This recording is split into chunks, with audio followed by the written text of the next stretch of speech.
আগামী ২৩ আগস্ট ত্রিপুরার আদিবাসীদের অধিকার এবং তিপ্রাল্যান্ড রাজ্যের দাবিতে আগরতলায় স্টেটহুড ডিমান্ড ডে উপলক্ষে এক বিশাল জনসভা ও পদযাত্রার আয়োজন করা হবে।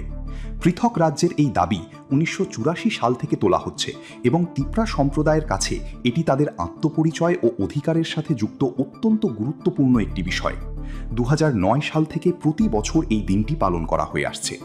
আইপিএফটি তাদের যুব শাখা এবং কেন্দ্রীয় কমিটির যৌথ নেতৃত্বে আয়োজিত এই কর্মসূচিতে সকাল 11:30টায় কর্নেল চৌমুহনী এবং রাধানগর নর্থ গেট থেকে র্যালি শুরু হবে। র্যালিটি অভয়নগর সেতু হয়ে আস্তাবল ময়দানে পৌঁছাবে, যেখানে বিশাল জনসভার পর রাজ্যপালের কাছে একটি স্মারকলিপি প্রদান করা হবে। আয়োজকদের মতে কৃষিকাজের ব্যস্ততা এবং আর্থিক প্রতিবন্ধকতা থাকা সত্ত্বেও সমগ্র ত্রিপুরা থেকে 10 থেকে 15 হাজারেরও বেশি মানুষের সমাগম হওয়ার প্রত্যাশা রয়েছে।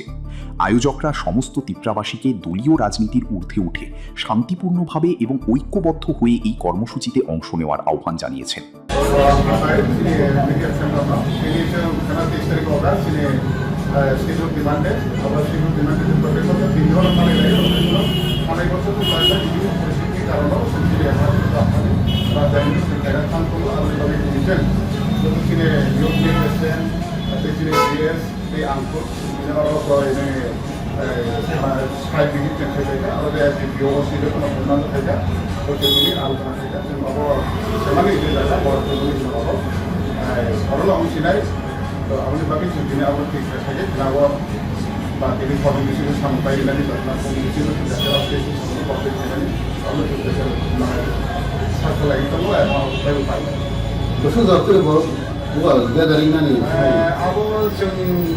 বিশ্বাস খাইও তাও সামনে করা এই যত পাঁচ মাস ডিপ্রেশন বলে যত ক্রাইসিস মাস হ্যাঁ 5 মাস